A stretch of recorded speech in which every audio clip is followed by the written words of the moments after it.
Good evening, ladies and gentlemen. I've been a backbencher throughout, never attended the class in time, never wanted to come to this panel discussion, and as luck would have it, I'm being requested now, or rather been ordered by the chairperson to inaugurate it. Thank you, ma'am. It's a change of sorts. Well, let me say I'm not a teacher. I'm not an educationist. I'm not an administrator. I'm certainly not a statesman. I'm a student. Right from the morning till now, I have learned so many things which I could have never even imagined that I will be exposed to, and then I will be able applying my mind to see the other side of the discussions. You see, I have been a hardcore army officer throughout. For about 39 years plus, I served the Indian Army, out of which quite a substantial time was spent in the research and development organization. And after retirement, I was thrown a challenge of managing a healthcare institution, a 250-bedded multi-super specialty hospital, which was not doing well. I took up the challenge, turned it around, but then, we say what we mean and we mean what we say. But that was not the reality on the ground. The people meant something, they said something, they implied something which was not gelling with me. So I gave it up and started a consultancy where basically we are into healthcare management. Healthcare education is one of the verticals of this consultancy, which is by the name Global Institute of Healthcare Management. We upgrade major hospitals into educational institutes to make them compatible to run postgraduate courses equivalent to MS, MD, or even super specializations of DM and MCH. We also run our own courses, 1-year postgraduate diploma courses, which are approved by NSE A+ degree, university, and which have found good acceptance in the market so far. The institute, in its present avatar, is just about a year old. We have been able to set up our own building with about 5,000 square feet plus built-up area in the first phase. And our structure of the program is such that we have about 150 hours of contact programs at the end of the course. And every weekend, we are available in the institute to answer any queries of the people who have taken these courses in the distance mode of education. Now, so far so good as far as my background was concerned. But now coming to the topic of virtual environment. You see, if you go into a garden, the environment pulls you towards it. The flowers, the fragrance that you enjoy, you want to emulate it. Our forefathers used to do it by way of agarbattis, dhoop, came perfumes, came various puffs, came room fresheners. What I'm trying to imply is that whatever we see in the environment, we want to imbibe it. The environment today in the education sector is ICT dominated. We cannot, and I repeat, we cannot, however hard we may try, be left untouched. We have to, by force, perforce, be a part of it. Now it is for us to decide as to how we make use of this facility. ICT by itself is not an end. It's a means to an end. The education in our institutes, the education in our colleges and universities has to be delivered in a particular format. ICT will help you deliver it in the best possible way, best possible time, and the best possible method. The ICT gives you the freedom to choose your time, choose your place, and to choose your methods. Now, since morning, I was exposed to a lot many doubts, I should say. The first one which came to my mind was that we have teachers, we have students, and we have the infrastructure available 24 hours of the day. But we use them hardly, approximately 25 to 30% hours of the day. Why? A factory uses its machines, uses its people all 24 hours of the day for higher productivity. In fact, a good manager will look for the 25th hour to make use of the facilities. Why can't we do it in our educational institutes? This is what I call thinking out of the box. Mindset. Our people, be it the teachers, be it the managers, be it the owners and the students, don't want to change the normal mindset of working from morning 9 o'clock till evening 5 o'clock. Typical Babugiri type of timings. Why can't we have our classes in the evenings? Keep the social commitments of the students in mind. Most of us come from very mediocre backgrounds. And when we are talking of the higher education, which is the topic for discussion today in this panel, it's virtual learning in higher education.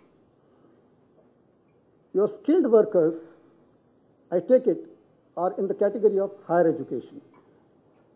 Be it the engineers, be it the technicians, be it the paramedical staff, or even the doctors. They're all labeled under the skilled categories. Now, if they can be spread out to share their time vis-a-vis the resources available in the universities and colleges so that the education can take place throughout the day, these people who are from mediocre backgrounds can earn during the day and study during the off hours. That is one of the prime reasons why distant mode of education is picking up, because it gives the freedom to the students from weaker sections of society or not so well endowed sections of society to take up education for furthering their career levels. Second is, we have been talking of quality, quality, quality. Now, quality is a subset of reliability. I personally feel that it's the reliability which should be given more importance, because quality is not time dependent. I go to a wayside dhaba, have my tadka dal, and I like it, good quality. I go to an ice cream vend, take my ice cream, I like it, quality is good. But when it comes to reliability, it's a sustained quality over a period of time for a particular requirement. Quality is not measurable, it's subjective. Reliability is measurable. It's a figure of merit which tells you as to how good or bad a system or a service is for the duration it is, for the environment in which it is supposed to perform, and for duration for it is supposed to be performed. So whenever there is an element of time involved with quality, it is more appropriate to call it reliability than quality. So far, so good as far as food for thought is concerned. Now, use of ICT to improve our own working conditions. You see, the advantages of ICT are more than apparent, and it has been talked ad nauseum right since morning. But what is more important for us at the managerial level to consider is how to use it from the management point of view. The internal reviews, maybe of the students, and more importantly of the faculty, can be effectively done by use of ICT. The return on investment can be very effectively measured by use of ICT. And any management, if it is investing money, it's with the sole aim of earning money at the end of the day. All this talk of that I am doing a philanthropic service is more of a lip service rather than being true to himself. They all want to earn money, but certainly they don't want to make a loss. So a return on investment can also be measured through the use of ICT. Now, ICT today is just evolving in my view. Its future, its direction, at least my small little mind, with my small little experience, I'm unable to fathom as to what direction it will take and in what form it will take. We are talking of, by the various presentations that we have seen since morning, that all the ICT today is being talked of is based on PCs, laptops, palm tops, whatever you have. But in my humble opinion, it will be mobile based. The mobile technology will become cheaper, will become more technology intensive, will be more widely available, and while sipping his coffee in the coffee shop, student can have it to go through. He can raise his questions, and he may be anywhere in the world, maybe traveling in a train, he may be even then again attend to his class.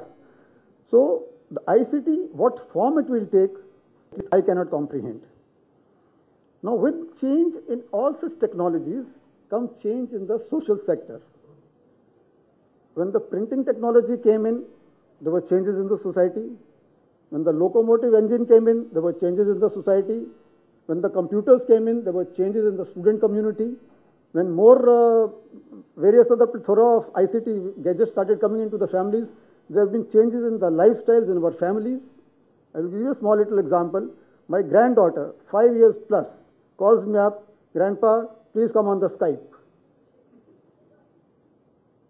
Like an obedient soldier and a devoted grandpa, I opened my laptop, went onto Skype.